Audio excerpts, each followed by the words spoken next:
तो students, I am Shubham Agarwal. आज हम पढ़ेंगे, पता है क्या, काफी दिनों से मैं कमेंट्स पढ़ रहा हूं कि सर बायोटेक करा दो, बायोटेक करा दो, परेशान कर रखा है बायोटेक ने। लेकिन आज के बाद यकीन मानिए, पहली 3 यूनिट्स के बाद आपकी ये यूनिट सबसे फेवरेट बन जाने वाली है और सबसे इजी आपको ये यूनिट लगने वाली है। तो बिना किसी देरी के शुरू करते हैं। बायोटेक्नोलॉजी प्रिंसिपल एंड प्रोसेस बहुत ही आसान बना देंगे इसको, ठीक है। और इस लेक्चर के बाद अगर आपने आज सुन लिया तो इसके बाद ना तो आपको कभी प्रॉब्लम आएगी बायोटेक में और ना ही एक भी नंबर कटेगा। बच्चों, सबसे पहले बायोटेक्नोलॉजी होती क्या है ये पता होना चाहिए हमें। अगर आपने ये समझ लिया ना बच्चों, यकीन मानो पूरे चैप्टर में एक ही टॉपिक है, कहीं ना कहीं घुमा फिरा के वही टॉपिक बार बार आई जा रहा है। तो अगर आपने बायोटेक का प्रिंसिपल समझ लिया ना तो आपने पूरा चैप्टर ऑलमोस्ट समझ लिया। तो आइए पहले जानते हैं बायोटेक्नोलॉजी होती क्या है। बच्चों, अगर हम वर्ड्स को तोड़े, बायो बायो का मतलब क्या होता है? लिविंग। टेक्नोलॉजी मतलब टेक्निक्स। तो बहुत सारी टेक्निक्स की हेल्प से लिविंग ऑर्गेनिज्म को बेटर बनाने की कोशिश करना मेन मोटिव है बायोटेक्नोलॉजी का। इसमें हम क्या करते हैं बच्चों, according to EFB, European Federation of Biotechnology, biotech क्या है बच्चों? इंटीग्रेशन है नेचुरल साइंस एंड ऑर्गेनिज्म का। बच्चों, सीधी सी बात है, बायो मतलब लिविंग ऑर्गेनिज्म, टेक्नोलॉजी मतलब साइंस। साइंस और लिविंग ऑर्गेनिज्म को मिला दिया जाए और कुछ ऐसा क्रिएट करें। भाई, ह्यूमन बहुत सेल्फिश है, तो ह्यूमन के लिए बेटरमेंट, ह्यूमन किसके लिए क्या करेगा? अपने लिए तो करेगा। तो ह्यूमन के बेटरमेंट के लिए, ह्यूमन के वेलफेयर के लिए कुछ ऐसे प्रोडक्ट क्रिएट करना, किसकी हेल्प से? टेक्निक की हेल्प से, लिविंग ऑर्गेनिज्म के ऊपर अप्लाई करके, that is called biotechnology. Now बच्चों, इसके प्रिंसिपल से आपको सब कुछ क्लियर हो जाएगा। बच्चों, बायोटेक्नोलॉजी का प्रिंसिपल दो ही बातें हैं। ये दो बातें समझ ली आपने तो समझो आधा चैप्टर तो यहीं पे खत्म हो जाएगा। तो आइए जानते हैं प्रिंसिपल क्या कहता है। बच्चों, इसके प्रिंसिपल पे मेन फोकस करेंगे। इसका प्रिंसिपल क्या कहता है? Genetic engineering. बायोटेक्नोलॉजी का प्रिंसिपल क्या है? Genetic engineering. बड़ी इंटरेस्टिंग सी लगती है। कई बच्चे कहते भी है कि सर हमें जेनेटिक इंजीनियरिंग में जाना है। अब है क्या भाई, इंजीनियरिंग में तो नहीं हम जा सकते, लेकिन जेनेटिक इंजीनियरिंग में हम बायो वाले ही जा सकते हैं। जेनेटिक इंजीनियरिंग क्या होता है भाई? सपोज करो मेरी हाइट 6 फुट है। ध्यान से समझना, ये समझ लिया पूरे चैप्टर में दिक्कत नहीं आएगी। मेरी हाइट है 6 फुट। अब आप में से कोई स्टूडेंट है जिसकी हाइट ना 5 फीट भी नहीं है, तो वो कहता है यार वैसे तो मैं सर से ज्यादा स्मार्ट हूँ, सर से ज्यादा इंटेलिजेंट हूँ, अगर मेरे को सर की हाइट मिल जाए ना तो मैं दुनिया को जीने नहीं दूंगा, बस मेरे में हाइट की कमी है।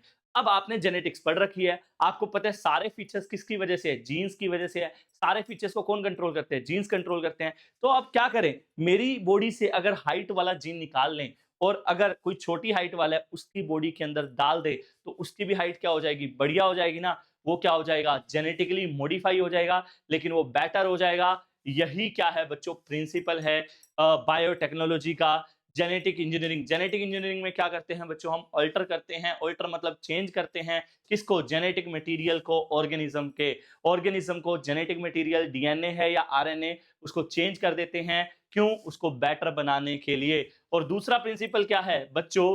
पहली बात दूसरी बात के ऊपर ही है। जब आप जेनेटिक इंजीनियरिंग कर रहे हैं तो उस दौरान टोटल स्टेराइल कंडीशन होनी चाहिए, टोटल स्टेरिलाइजेशन होना चाहिए। मतलब जो जीन आप कॉपी करना चाहते हैं वही कॉपी करें, अदरवाइज कोई कंटामिनेशन ना हो, कोई बैक्टीरिया या वायरस वगैरह उसकी बॉडी में ना चला जाए।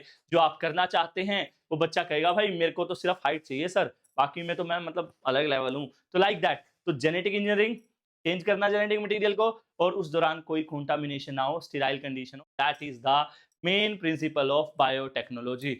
अब बात आती है बच्चों, शुरुआत कैसे हुई? किसी भी चीज की शुरुआत तो होती है ना। सबसे पहले मैंने भी तो कहीं से पढ़ाना शुरुआत की थी, आज मैं आप सबके सामने पढ़ा रहा हूं। तो बच्चों, पहली बार रिकॉम्बिनेंट डीएनए टेक्नोलॉजी, आरडीटी क्या है? Recombinant DNA technology. रिकॉम्बिनेंट, री मतलब दोबारा, कंबाइन, कंबाइन किया हुआ डीएनए। तो रिकॉम्बिनेंट डीएनए टेक्नोलॉजी का मतलब है पहली बार किसका डीएनए रिकंबाइन, मॉडिफाई किया गया था। तो ये सबसे पहले किया था बच्चों Stanley Cohen and Herbert Boyer. दो साइंटिस्ट थे बच्चों, Stanley Cohen and Herbert Boyer. उन्होंने 1972 में पहली बार जेनेटिक इंजीनियरिंग को अंजाम दिया। क्या किया उन्होंने बच्चों? उन्होंने देखा, ध्यान से सुनना, एक बैक्टीरिया था ई कोलाई, बड़ा फेमस बैक्टीरिया है, हमारे इंटेस्टाइन में पाया जाता है। ई कोलाई को उन्होंने देखा कि it is not resistant to any antibiotic. बच्चों, ये किसी एंटीबायोटिक से रेजिस्टेंट नहीं है, मतलब इसको कोई भी एंटीबायोटिक अगर दी जाए तो ये मर जाएगा। लेकिन उन्होंने एक बैक्टीरिया को देखा, साल्मोनेला टाइफिम्यूरियम, जो कि क्या था? एंटीबायोटिक रेजिस्टेंट था। तो उन्होंने कहा, अब ई कोलाई ने भी उसको देखा तो ई कोलाई रोने लग गया, मैं एंटीबायोटिक रेजिस्टेंट नहीं बनाया भगवान ने, लेकिन ये एंटीबायोटिक रेजिस्टेंट है, मुझे भी एंटीबायोटिक रेजिस्टेंट बनना है, मुझे नहीं पता, मुझे नहीं पता।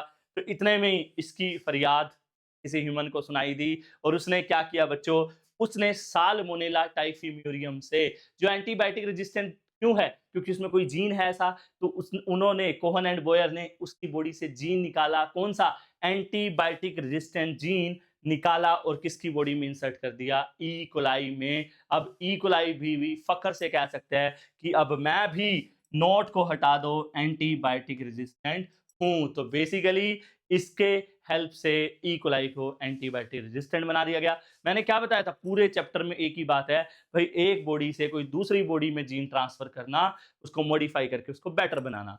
चलिए अब सबसे पहले बच्चों हम क्या करेंगे, टूल्स। बच्चों ये सब करने के लिए हमें क्या जरूरत पड़ेगी, अब पता तो लग गया करना क्या है, किसी को जेनेटिकली मॉडिफाई करना, उसको बेटर बनाना, ये उद्देश्य है बायोटेक्नोलॉजी का।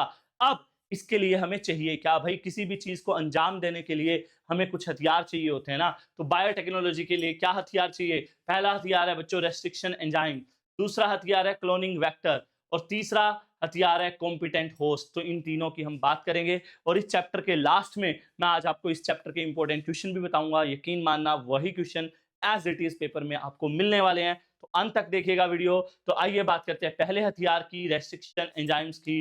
वन क्वेश्चन यहां से 100% आएगा, तो ये टॉपिक बड़ा इंपॉर्टेंट है बच्चों। रेस्ट्रिक्शन एंजाइम, रेस्ट्रिक्शन एंजाइम दो तरह के होते हैं, restriction endonuclease and restriction exonuclease. बच्चों एक्चुअली क्या होता है, restriction enzymes belongs to class nucleus. Nucleus क्या करता है बच्चों, न्यूक्लिक एसिड को कट करता है। न्यूक्लिक एसिड क्या होता है, डीएनए आरएनए। बेसिकली ये एंजाइम्स जो हैं, रेस्ट्रिक्शन एंजाइम्स, ये कट लगाते हैं जेनेटिक मटेरियल पे। अब ये दो तरह के हैं, एंडोन्यूक्लियस एंड एक्सोन्यूक्लियस। नाम से ही पता लग रहा है, एंडोन्यूक्लियस बच्चों जो अंदर कट लगाते हैं, स्पेसिफिक कट लगाते हैं। एक्सोन्यूक्लियस जो टर्मिनल कट्स लगाते हैं, जो कॉर्नर पे कट करते हैं। तो बच्चों हमें क्या चाहिए, हमें तो एक पर्टिकुलर जीन चाहिए ना। हमें क्या करना है इस चैप्टर में, कोई स्पेसिफिक जीन लेना है बॉडी से और दूसरे में ट्रांसफर करना है। तो हमें स्पेसिफिक जीन मतलब अंदर कट लगाना पड़ेगा। तो हम किसके बारे में हेल्प लेंगे, एंडोन्यूक्लियस। तो हम एक्सोन्यूक्लियस की बात नहीं करेंगे, तो हम मेनली किसकी बात करेंगे, रेस्ट्रिक्शन एंडोन्यूक्लियस की। Enzymes which make specific cuts on DNA and that's why they are called molecular scissor। Scissor का काम क्या होता है, कट करना। ये भी तो कट करते हैं, ये डीएनए पे कट लगाते हैं, इसीलिए बच्चों इनको मोलिकुलर सीजर कहते हैं। ये क्वेश्चन आया था पेपर में, बोर्ड्स में, कि why restriction endonuclease are called molecular scissor because they make specific cuts on DNA। पहला एंडोन्यूक्लियस का नाम याद रखिएगा बच्चों, एमसीक्यू में आ सकता है हिंद 2। पहला हिंदुस्तान से मिला था ऐसा नहीं है, इसके पीछे बाद में बताऊंगा। पहला एंडोन्यूक्लियस कौन सा था बच्चों, हिंद 2। और करंटली 900 से ज्यादा एंजाइम्स अभी तक डिस्कवर हो चुके हैं एंडोन्यूक्लियस, और जो कि सारे के सारे मिले हमें 230 डिफरेंट स्ट्रेन ऑफ बैक्टीरिया। सारे के सारे हमें बैक्टीरिया की अलग अलग किस्मों से मिले हैं। कितने एंजाइम डिस्कवर हो चुके हैं, 900, और जो हमें मिले हैं 230 डिफरेंट स्ट्रेन ऑफ बैक्टीरिया से। नाउ अब हम बात करेंगे बच्चों naming of restriction endonuclease. Important है भाई बच्चों, कैसे हिंद 2 नाम क्यों दिया गया भाई उसे, उसके पीछे लॉजिक है। पंडित ने नहीं रख दिया भाई ये नाम अच्छा लग रहा है सुनने में, ये रख दो, नो ऐसा नहीं है। कोई भी एंजाइम है, 900 से ज्यादा एंजाइम डिस्कवर हो चुके हैं, सबका नाम रखने का एक ही क्राइटेरिया है, और वो पेपर में आ सकता है बच्चों, एमसीक्यू में भी और बोर्ड्स में भी। तो क्या क्राइटेरिया है, आइए बात करते हैं। हम एग्जाम्पल लेते हैं इको R1 का। हमने एग्जाम्पल ले लिया बच्चों, एक एंडोन्यूक्लियस है बहुत फेमस, इको R1। तो आइए बात करते हैं इको R1 को नेमिंग कैसे दी जाती है। तो बच्चों कोई भी एंजाइम है, उसका जो पहला लेटर है वो रिप्रेजेंट करता है नेम ऑफ जीनस को। किसको, नेम ऑफ जीनस को। जैसे हिंद 2 है तो हिंद 2 में भी H किसको रिप्रेजेंट करेगा, नेम ऑफ जीनस को।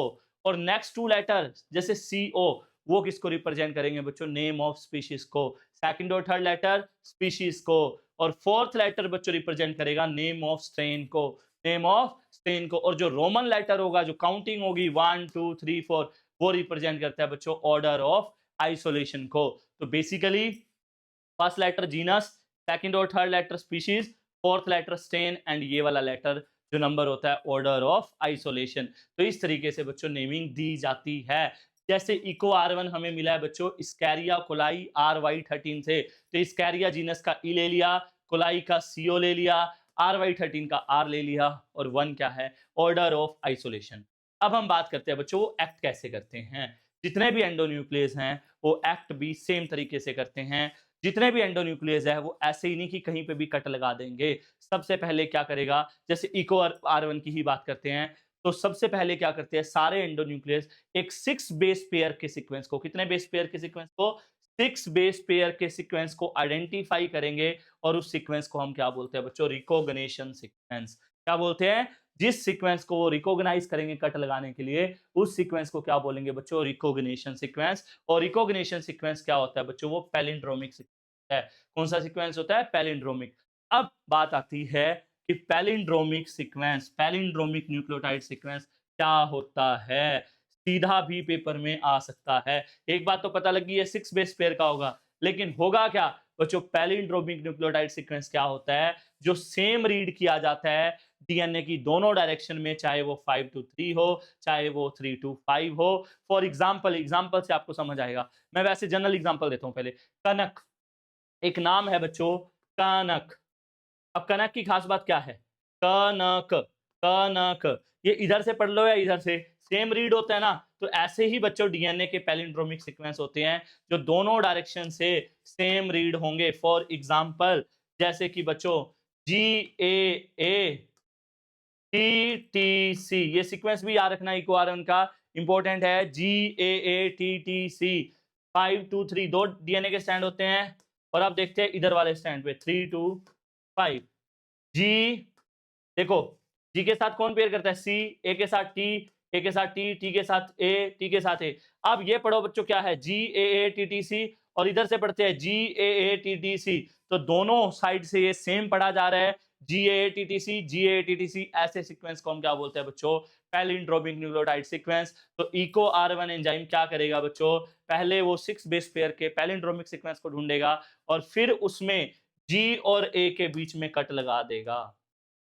क्या कर देगा, G और A के बीच में कट लगा देगा। कौन, इको R1। पहले 6 बेस पेयर का सीक्वेंस ढूंढते हैं, और फिर उसमें भी पर्टिकुलर साइट पे वो कट लगा देते हैं। तो ये था बच्चों आपका रेस्ट्रिक्शन एंडोन्यूक्लियस। अब आपने ये पढ़ लिया भाई, डीएनए पे कट लगाने वाले तो पता लग गया हमें कौन कट लगाता है, एंडोन्यूक्लियस। बट कट किस पे लगाएंगे, डीएनए पे। डीएनए भी तो होना चाहिए, तो सबसे पहले जिस ऑर्गेनिज्म का हमें जीन चाहिए उसका क्या निकालेंगे, डीएनए। सपोज करो मेरे पास ही आ जाओ, मेरा हाइट वाला जीन किसी दूसरे की बॉडी में डालना है, तो पहले क्या होगा, सबसे पहला काम क्या करोगे, मेरा डीएनए लोगे ना। तो पहला टॉपिक बच्चों आइसोलेशन ऑफ डीएनए। सबसे पहले क्या करेंगे, डीएनए आइसोलेशन करेंगे, कि डीएनए को निकालेंगे बॉडी से। तो बच्चों 3 ऑर्गेनिज्म है, ये क्वेश्चन आ सकता है, कोई भी 3 क्वेश्चन बनते हैं, इनमें से कुछ भी बन सकता है, कि कैसे बैक्टीरियल सेल का डीएनए निकालेंगे, कैसे प्लांट सेल का, और कैसे फंजाई सेल का। 3 क्वेश्चन बनते हैं भाई, कि क्या आ जाएगा 2 मार्क्स में, explain the process of isolation of DNA from plant cell और बैक्टीरियल सेल। सीधी सी बात है। अब सुनो भाई, ये बैक्टीरियल सेल, तो सबसे पहले अंदर है इसके डीएनए, हमें ये चाहिए डीएनए। तो सबसे पहले क्या करोगे, इसकी वॉल को तोड़ोगे ना, इसकी सेल वॉल को तोड़ोगे ना, चाहे वो प्लांट है या कोई भी है। तो बैक्टीरियल सेल की सेल वॉल को रप्चर करते हैं बच्चों किसकी हेल्प से, लाइसोजाइम। और प्लांट सेल को सेलुलेज से ट्रीट करेंगे तो वो नेक्ड हो जाएगी, और फंजाई को नेक करेंगे हम काइटिनेज एंजाइम की हेल्प से। जब इन तीनों सेल को इन एंजाइम से ट्रीट करेंगे तो we obtain naked protoplasm. And naked protoplasm जैसे ही हमें मिल जाएगा, फिर इसके अंदर प्रोटीन्स और आरएनए भी होगा। तो प्रोटीन्स को हम डिग्रेड कर देंगे प्रोटीएज से, और आरएनए को डिग्रेड कर देंगे आरएनए से, और वी ऑब्टेन डीएनए। हमें क्या मिल जाएगा, डीएनए। और डीएनए को बच्चों पता है तुम्हें, अगर किसी को प्योरीफाई करना हो या प्रेसिपिटेट करना हो तो चिल्ड इथेनॉल, उसको हम थोड़ा सा चिल्ड इथेनॉल डालेंगे और डीएनए गेट प्रेसिपिटेटेड। तो बच्चों डीएनए को प्रेसिपिटेट किससे करते हैं, चिल्ड इथेनॉल से हमें डीएनए मिल चुका है। और डीएनए मिल गया है, हमारे पास एंडोन्यूक्लियस है ही ऑलरेडी, तो एंडोन्यूक्लियस की हेल्प से हम उसमें कट लगाएंगे। एंड देखिए ये भाई डीएनए हमारे पास आइसोलेट कर दिया डीएनए। अब इसको हमने ट्रीट किया रेस्ट्रिक्शन एंडोन्यूक्लियस से, तो होगा क्या, ये डीएनए के पीसीज हो, डीएनए के फ्रेगमेंट्स हो गए डीएनए के। अब हमें ये सारे पीस थोड़ी चाहिए, हमें तो एक पर्टिकुलर पीस चाहिए ना। सपोज करो हमें पीस चाहिए ये वाला भाई, ये वाला, ठीक है, या ये वाला, तो हमें क्या करना होगा, ये डीएनए के पीसेस को सेपरेट करना होगा, ठीक है। हमें कोई पर्टिकुलर पीस ही चाहिए, तो इनको हम सेपरेट करते हैं बच्चों एक टेक्निक से। उस टेक्निक का नाम है जेल इलेक्ट्रोफोरेसिस। 5 मार्क्स में बड़ा क्वेश्चन आ सकता है बच्चों। जेल इलेक्ट्रोफोरेसिस क्या होता है बच्चों? Separation and isolation of DNA fragment. सारे डीएनए पीसेस को सेपरेट करना एंड उनको आइसोलेट करने की प्रोसेस को क्या बोलते हैं? Gel electrophoresis. तो आइए जानते हैं बच्चों डीएनए के फ्रेगमेंट्स को सेपरेट कैसे करते हैं। ठीक है, तो ध्यान से सुनिए भाई, ये जो डीएनए के पीसीस हैं, इस पे सब पे नेगेटिव चार्ज होता है। कौन सा चार्ज होता है बच्चों? नेगेटिव। सब पढ़ा होगा आपने मॉलिक्यूलर बेसिस पे, DNA is negatively charge. DNA पे कौन सा चार्ज होता है बच्चों? नेगेटिव। इसी बात का फायदा उठाते हैं साइंटिस्ट। अब आप सबको बताएं, opposite charge is always attract each other. DNA पे कौन सा चार्ज है? नेगेटिव। तो हम क्या करेंगे बच्चों, एक एग्रोस जेल लेंगे। क्या लेंगे? Agarose gel. और इसकी एक साइड क्या करेंगे बच्चों? हम एनोड करें, वो कर देंगे, सॉरी, एक साइड पे हम क्या कर देंगे बच्चों? पॉजिटिव चार्ज कर देंगे। क्या कर देंगे? Positive charge. अब ये जो नेगेटिवली चार्ज डीएनए के पीसीज हैं, जब उनको पॉजिटिव चार्ज दिखेगा तो वो क्या करेंगे? उसकी तरफ मूव करेंगे, भागेंगे। भाई नेगेटिव एक, मतलब यार सीधी सी बात है, तुम किसी चीज से प्यार करते हो तो तुम उसकी तरफ अट्रैक्ट होंगे ना। तो अब डीएनए पे नेगेटिव चार्ज है, वो पॉजिटिव को देख के, एनोड को देख के भागेंगे उसकी तरफ। और अब एक बात ध्यान रखना भाई, smaller the fragment faster it will move. इसका प्रिंसिपल क्या है बच्चों जेल इलेक्ट्रोफोरेसिस का? ये मत भूल जाना, smaller the fragment faster it move.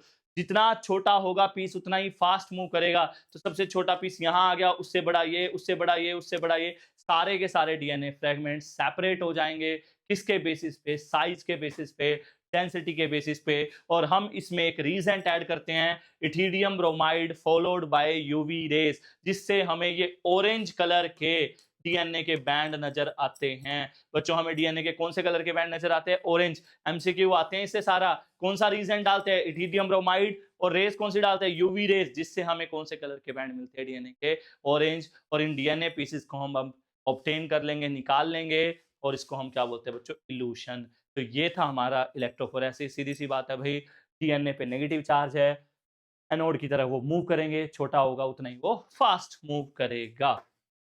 Now ये हो गया हमारा। नाउ बच्चों अब हमारे पास सपोजिंगली हमें जो पीस चाहिए था, सपोज करो ये वाला पीस था जो हमें, ये मेरा हाइट वाला जीन अभी जो किसी की बॉडी में ट्रांसफर करना है, हमें ये मिल चुका है।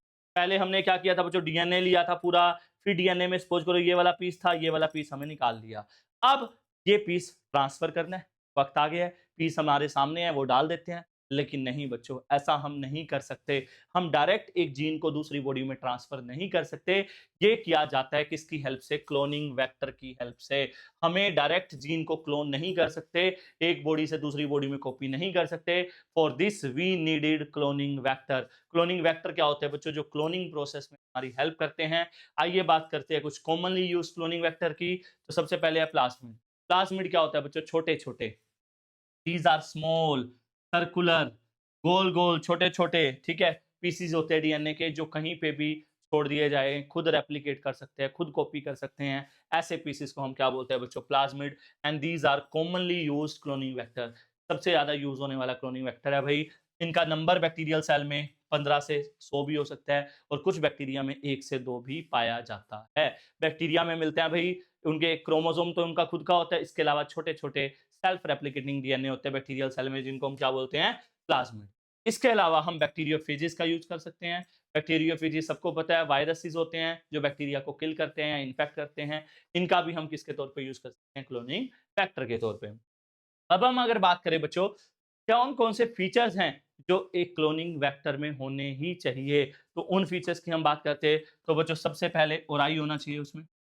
ओराई मतलब ओरिजिन ऑफ रेप्लिकेशन, सबने पढ़ा होगा रेप्लिकेशन में। ओरिजिन ऑफ रेप्लिकेशन क्या होता है भाई? जहां से रेप्लिकेशन स्टार्ट होता है। तो ये साइट होनी बहुत जरूरी है, तभी तो वो कॉपी कर पाएगा किसी जीन को। सिलेक्टेबल मार्कर, ये ध्यान से समझो। सिलेक्टेबल मार्कर का क्या काम है भाई? सिलेक्टेबल मार्कर का मेन काम क्या है? सिलेक्ट करना मार्किंग को। मतलब सपोज करो एक ऑर्गेनिज्म है रिकॉम्बिनेंट, एक है नॉन रिकॉम्बिनेंट। रिकॉम्बिनेंट और नॉन रिकॉम्बिनेंट का मतलब क्या है? जिसका डीएनए मॉडिफाई हुआ है उसको तो बोलेंगे रिकॉम्बिनेंट, और जिसका डीएनए मॉडिफाई नहीं हुआ है वो है नॉन रिकॉम्बिनेंट। तो उन दोनों में डिफरेंशिएट करने में कौन हेल्प करता है? Selectable marker. ये आपको एग्जांपल से समझ आए। जैसे भाई एक ई कोलाई है, वो it is not resistant to antibiotic, not antibiotic resistant, वो किसी भी एंटीबायोटिक रेजिस्टेंट नहीं है। लेकिन आपने एक और ई कोलाई देखा, वो क्या था, वो एंटीबायोटिक रेजिस्टेंट, वो क्या था, एंटीबायोटिक रेजिस्टेंट था। तो आपके दिमाग में क्या आएगा बच्चों, आपके दिमाग में क्या आएगा भाई? आपको पता है जो ई कोलाई बैक्टीरिया है, चैप्टर के स्टार्टिंग में बताया था, वो एंटीबायोटिक रेजिस्टेंट नहीं होता, नेचुरली वो नहीं होता। और ये नहीं है तो ये क्या है, नॉन रिकॉम्बिनेंट है, ये नेचुरल है, इसकी बॉडी में कोई ट्रांसफॉर्मेशन नहीं हुई है, ये नॉन ट्रांसफॉर्मेंट है। लेकिन ये जो ई कोलाई है ये एंटीबायोटिक रेजिस्टेंट है, कैनामाइसिन, टेट्रासाइक्लिन, ये एंटीबायोटिक से अपनी रक्षा कर सकता है। तो आप समझ गए इसके अंदर जीन डाले गए हैं एंटीबायोटिक रेजिस्टेंट, तो ये क्या है बच्चों, रिकॉम्बिनेंट या ट्रांसफॉर्मेंट। तो इसलिए बच्चों हम ये कह सकते हैं antibiotic resistant gene is working as selectable marker for E coli. Antibiotic resistant gene किसका काम कर रहा है, सिलेक्टेबल मार्कर। अब नेक्स्ट टॉपिक है बच्चों सिलेक्शन ऑफ रिकॉम्बिनेंट्स। बच्चों सिलेक्शन ऑफ रिकॉम्बिनेंट्स के दो तरीके हैं, क्या हैं, दो तरीके हैं, inactivation of antibiotics and insertional inactivation. दोनों टॉपिक काफी इंपॉर्टेंट है। ये आई थिंक थोड़ा सा व्हाइट बैकग्राउंड दिख नहीं रहा, ये पीबीआर 322 का डायग्राम है बच्चों, ये कर लेना, ये इंपॉर्टेंट है कहीं ना कहीं। इसमें क्या दिखाया गया बच्चों, ये ध्यान से समझना। टॉपिक का नाम क्या है, इनएक्टिवेशन ऑफ एंटीबायोटिक्स। और आप क्या पता करना चाहते हैं कि कौन सा रिकॉम्बिनेंट है, कौन सा नॉन रिकॉम्बिनेंट है। इस पे इतना क्लियर नहीं दिख रहा तो मैं आपको यहाँ पे बताता हूँ। सपोज करो हमने बच्चों एक क्लोनिंग वेक्टर ले लिया जिसका नाम है PBR322। इसका डिटेल डायग्राम वहां पे है, बुक में से कर लेना, इसमें क्लियर विजिबल नहीं हो रहा। इसमें जो समझाने वाली बात है वो मैं समझा देता हूँ। बच्चों इस क्लोनिंग वेक्टर पे ये दो साइट है, कौन सी साइट्स हैं, ये दो साइट्स हैं। ये वाली जो साइट्स है बच्चों, ये वाली जो साइट है, ये वाली साइट का नाम है बच्चों बाम H1 साइट। कौन सी साइट, बाम H1 साइट। ये बाम H1 साइट क्या करती है बच्चों, इसको टेट्रासाइक्लिन एंटीबायोटिक से बचाती है, ये इसको टेट्रासाइक्लिन रेजिस्टेंट बनाती है। इस क्लोनिंग वेक्टर पे टेट्रासाइक्लिन एंटीबायोटिक एक दवाई है, उसका असर नहीं पड़ेगा क्योंकि इस पे बाम H1 साइट है, वो इसको रेजिस्टेंट बनाती है टेट्रासाइक्लिन से।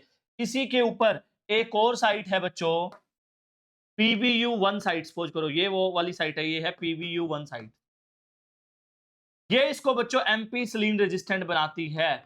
इसके ऊपर बच्चों एम्पिसिलिन एंटीबायोटिक का और टेट्रासाइक्लिन का कोई असर नहीं पड़ेगा, ना तो इसका एम्पिसिलिन कुछ बिगाड़ सकती, ना ही टेट्रासाइक्लिन कुछ बिगाड़ सकती, किसका, PBR322 का। और इसमें अभी फॉरेन जीन नहीं डाला है तो ये क्या है, नॉन रिकॉम्बिनेंट है। क्या है, नॉन रिकॉम्बिनेंट। लेकिन नॉन रिकॉम्बिनेंट क्या खास बात है, it is tetracycline resistant as well as ampicillin resistant. लेकिन अब हमने क्या किया बच्चों, अब ध्यान से समझना, बहुत आसान टॉपिक है और यही टॉपिक कहीं ना कहीं बच्चों को परेशान करता है। अब हमने क्या किया बच्चों, यही क्लोनिंग वेक्टर लिया और जहां पे बाम H1 साइट थी, लेकिन हमने क्या किया बच्चों, बाम H1 साइट की जगह फॉरेन जीन डाल दिया। हमने क्या किया, इसकी जो बाम H1 साइट थी बच्चों उसको छेड़ दिया। हालांकि हमने इस वाली साइट को कुछ नहीं किया, ये जो साइट इसको एम्पिसिलिन रेजिस्टेंट बना रही थी ये साइट इसमें है, लेकिन जो बाम H1 साइट थी बच्चों उसकी जगह हमने क्या किया, हमने क्या किया बच्चों, फॉरेन जीन को इंसर्ट कर दिया। अब क्या होगा बच्चों, अब ये वाला जो रिकॉम्बिनेंट बना है, रिकॉम्बिनेंट क्या होता है बच्चों, cloning vector plus foreign gene. ये क्लोनिंग वेक्टर था लेकिन अब इसमें फॉरेन जीन डल चुका है। लेकिन इस रिकॉम्बिनेंट की खास बात क्या है बच्चों, अब ये जो टेट्रासाइक्लिन रेजिस्टेंट था अब ये नहीं है, it is only resistant against ampicillin, against ampicillin, not against tetracycline. क्यों बच्चों, जो टेट्रासाइक्लिन रेजिस्टेंट साइट थी उसकी जगह तो हमने फॉरेन जीन को डाल दिया। टॉपिक का नाम क्या है, इनएक्टिवेशन ऑफ एंटीबायोटिक। हमने यहाँ वाली एंटीबायोटिक को इनएक्टिवेट कर दिया, इसीलिए इस टॉपिक का ऐसा नाम है। तो बच्चों हम इसके बेसिस पे डिफरेंशिएट कर सकते हैं कैसे, non recombinant is resistant against ampicillin as well as tetracycline, लेकिन जो रिकॉम्बिनेंट है they are only resistant against ampicillin not tetracycline. अब दूसरा मेथड है बच्चों, दूसरा मेथड की हम बात करते हैं जो क्या है, इंसर्शनल इनएक्टिवेशन। ये तो इससे भी आसान है। इंसर्शनल इनएक्टिवेशन देखो भाई, यहाँ पे हमने क्या किया, एक ई कोलाई का क्लोनिंग वेक्टर निकाला, ये क्या ले लिया, क्लोनिंग वेक्टर ले लिया, मतलब नॉन रिकॉम्बिनेंट ले लिया ऑफ ई कोलाई बैक्टीरिया का। अब इसमें एक साइट है बच्चों, इसमें एक साइट है, साइट का नाम है ये वाला बीटा गैलेक्टोसाइडेज। कौन सी साइट? Beta galactosidase site. अब बीटा गैलेक्टोसाइडेज की खास बात क्या है बच्चों? ये in the presence of chromogenic substance ये ब्लू कलर देता है। क्या देता है? Blue colour. अगर हम क्रोमाजेनिक सब्सटेंस की प्रेजेंस में देखें, क्या? In presence of chromogenic substance ये हमें ब्लू कलर देता है बच्चों। कौन सा कलर देता है? Blue colour. ये वाला जो साइट है ये ब्लू कलर इंपार्ट करता है, ये ब्लू कलर। लेकिन हमने क्या किया? अब दोबारा देखो, हमने फिर से ये क्लोनिंग वेक्टर लिया बच्चों, लेकिन इस बार हमने क्या किया? जो ये ब्लू कलर इंपार्ट करने वाली साइट थी बीटा गैलेक्टोसाइडेज, उसकी जगह हमने क्या किया बच्चों? Foreign gene. क्या डाल दिया? Foreign gene. हमने बीटा गैलेक्टोसाइडेज साइट को बच्चों किससे रिप्लेस कर दिया? फॉरेन जीन से रिप्लेस कर दिया।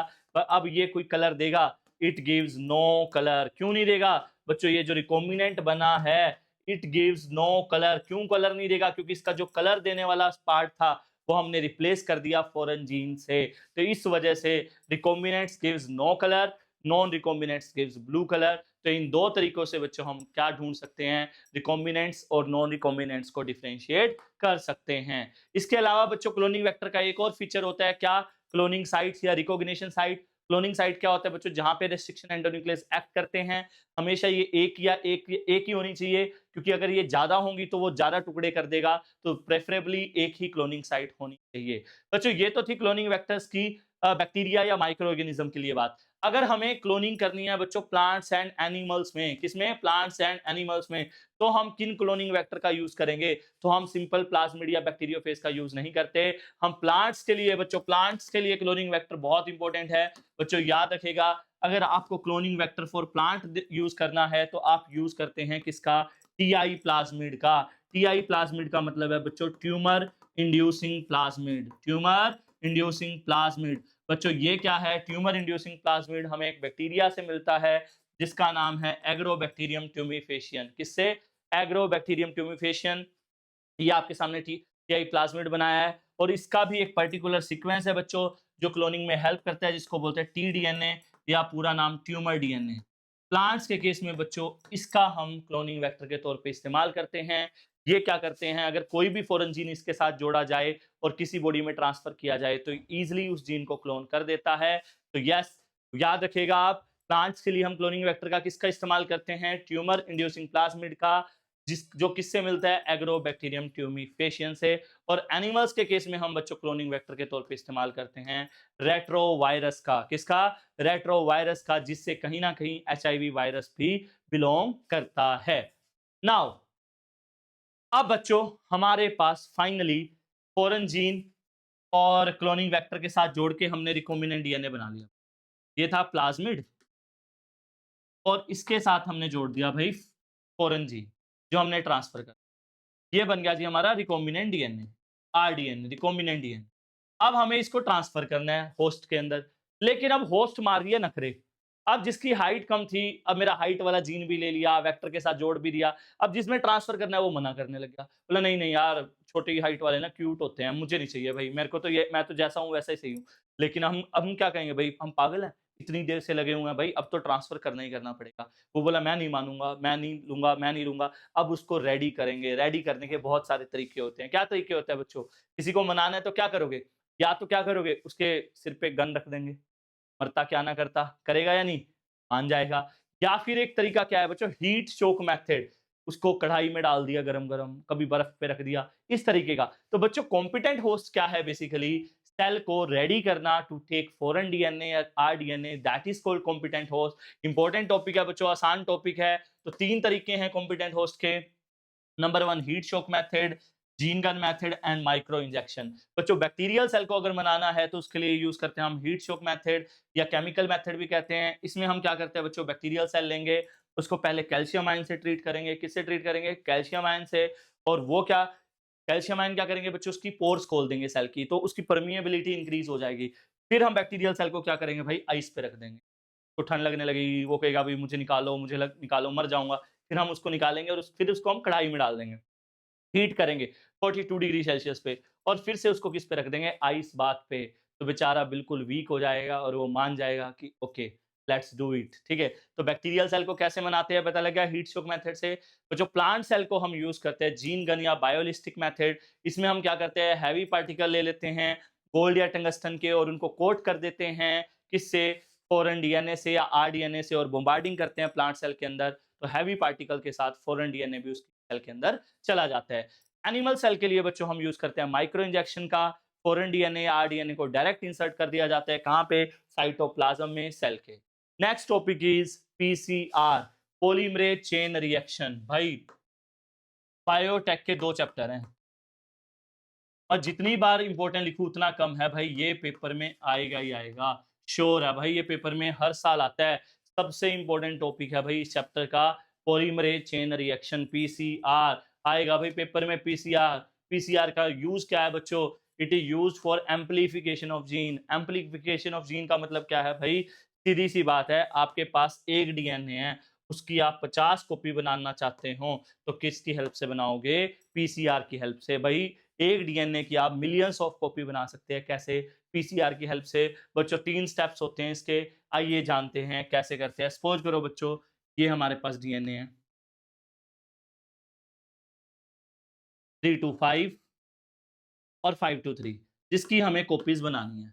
तो सबसे पहले हम क्या करते हैं बच्चों, इस डीएनए को हीट करते हैं। क्या करते हैं, हीट करते हैं बच्चों हाई टेम्परेचर पे, लगभग 90 to 92 डिग्री सेल्सियस पे। तो होगा क्या बच्चों, ये 2 डीएनए के जो स्टैंड है ये दोनों सेपरेट हो जाएंगे और इसको बोलते हैं बच्चों डीनेचुरेशन। पहला स्टेप क्या है बच्चों पीसीआर का, डीनेचुरेशन। इसमें हम क्या करते हैं बताओ, डीएनए को हीट किया हाई टेम्परेचर पे, दोनों डीएनए के स्टैंड क्या हो जाएंगे, सेपरेट हो जाएंगे। This is what we call denaturation. 3 to 5 अलग हो गया, 5 to 3 अलग हो गया। नाउ सेकंड स्टेप बच्चों, सेकंड स्टेप पे लगभग 54-55 डिग्री सेल्सियस पे हम क्या करेंगे, इसमें आरएनए प्राइमर ऐड करेंगे। क्या करेंगे, आरएनए प्राइमर ऐड करेंगे, आरएनए का पीस ऐड करेंगे बच्चों, उसको बोलते हैं RNA primer and that is called annealing. Second step बच्चों एनीलिंग में हम क्या करेंगे, आरएनए का पीस ऐड कर देंगे हम कहां पे, ये ध्यान से देखना आपको, ये डीएनए के दोनों स्टैंड है 3 to 5, 5 to 3। तो बच्चों ये ध्यान देना आपको, आरएनए का जो पीस ऐड होगा वो कहां ऐड होगा, जहां पे पेरेंट का 3 एंड स्टैंड होगा, यहां पे जहां पे 3 है।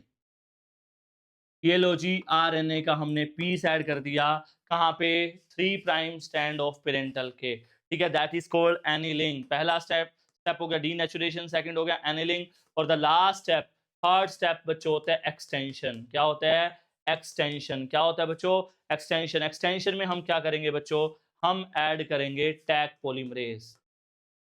डीएनए पॉलीमरेज ही होता है बच्चों, बट ये स्पेसिफिक टाइप का होता है टैग पॉलीमरेज। क्यों टैग पॉलीमरेज को यूज करते हैं ये भी बताऊंगा। और एनर्जी सोर्स कौन होते हैं, डीऑक्सीराइबोन्यूक्लियोटाइड्स, जो रेप्लिकेशन में भी। और ये क्या करेगा बच्चों, टैग पॉलीमरेज इस डीएनए को कंप्लीट कर देगा। देखिए ये 2 स्टैंड है डीएनए के, और ये हल्का हल्का तो बनना शुरू हो ही गया था, लेकिन टैग पॉलीमरेज अब क्या करेगा बच्चों, इस स्टैंड को पूरा कर देगा, कंप्लीट कर देगा। तो ये 1 से 2 डीएनए बन गए, और इसको हम बच्चों रिपीट कर सकते हैं और मिलियंस ऑफ कॉपी भी बना सकते हैं। बेसिकली इस तरीके से पीसीआर की जाती है। सबसे पहले डीएनए को हीट करेंगे, दोनों डीएनए के स्टैंड सेपरेट हो जाएंगे, डीनेचुरेशन, फिर आरएनए का पीस ऐड करेंगे हम, दैट इज एनिलिंग, और फिर एक्सटेंशन बच्चों टैग पॉलीमरेज की हेल्प से एक्सटेंड कर लिया जाता है। अब क्वेश्चन आता है व्हाई टैग पॉलीमरेज। बच्चों चूंकि ये जो प्रोसेस है यहाँ पे भी लगभग 70 डिग्री टेम्परेचर रहता है, तो ये जो प्रोसेस है हाई टेम्परेचर पे होती है, तो सिंपल डीएनए पॉलीमरेज इतने टेम्परेचर पे काम नहीं कर सकता। लेकिन ये जो पॉलीमरेज है it is obtained from a thermophilic bacteria, temperature loving bacteria से मिलता है बच्चों ये हमें, जिसका नाम है थर्मस एक्वेटिकस। क्या नाम है, थर्मस एक्वेटिकस, इससे ये मिलता है। और इसकी खास बात क्या होती है, ये हाई टेम्परेचर पे भी काम कर सकता है। इसीलिए हम किसका इस्तेमाल करते हैं बच्चों, टैग पॉलीमरेज का इस्तेमाल करते हैं instead of DNA polymerase. Clear है, बहुत इंपॉर्टेंट टॉपिक है बच्चों, पीसीआर पेपर में आने के पूरे चांस हैं। नाउ बच्चों नेक्स्ट टॉपिक है बायोरिएक्टर। बायोरिएक्टर क्या होता है, नाम से ही पता लग रहा है बच्चों, बायो मतलब लिविंग, रिएक्टर मतलब रिएक्ट करेंगी। बच्चों ये बड़े बड़े वेसल्स होते हैं, बड़े बड़े सिलेंडर होते हैं 100 से 1000 लीटर के लगभग, जहाँ पे लिविंग सेल रिएक्ट करके हमें डिजायर्ड प्रोडक्ट दे देती है लाइक एंजाइम्स। ठीक है, ऐसे डिवाइसेस को हम क्या बोलते हैं, बायोरिएक्टर। बच्चों इसके रट्टे मार लेने हैं, ये कॉमन टाइप का है और यही इंपॉर्टेंट है। आप स्टायर टैंक बायोरिएक्टर जरूर याद कर लेना, इसका डायग्राम डायरेक्ट पेपर में बनाना आ जाता है as compare to sparse tank. इन दोनों के भाई डायग्राम याद कर लेने हैं, एनसीईआरटी में भी गिवन है, कई बार 2 नंबर में डायग्राम बनाना आ सकता है। इसके अलावा बच्चों जब हम थोड़े टाइम के लिए इसमें छोड़ देंगे प्रोडक्ट को, तो वो प्रोडक्ट हमारा तैयार हो जाएगा और फिर प्रोडक्ट को हम उसको सेपरेट कर लेंगे और प्योरीफाई कर लेंगे और इस प्रोसेस को हम क्या बोलते हैं, डाउनस्ट्रीम प्रोसेसिंग। तो बच्चों ये था हमारा बायोटेक प्रिंसिपल एंड प्रोसेस, और जो मैंने कमिटमेंट की थी आपको कि इसके इंपॉर्टेंट क्वेश्चंस क्या हैं, ये टॉपिक्स क्या हैं, तो बच्चों आपको वैसे तो पता लग ही गया होगा। सबसे इंपॉर्टेंट पीसीआर है ना, और वो रिकॉम्बिनेंट और नॉन रिकॉम्बिनेंट में डिफरेंशिएट करने के मेथड, कॉम्पिटेंट होस्ट एंड आपका एंडोन्यूक्लियस से क्वेश्चन पक्का आएगा बच्चों, और जेल इलेक्ट्रोफोरेसिस एंड आइसोलेशन वाला 2 मार्क्स में क्वेश्चन। तो ये टॉपिक बच्चों अच्छे से कर लेना, ये टॉपिक में से बहुत ज़्यादा चांस है पेपर में आने के। तो थैंक यू सो मच, ये था आपका चैप्टर।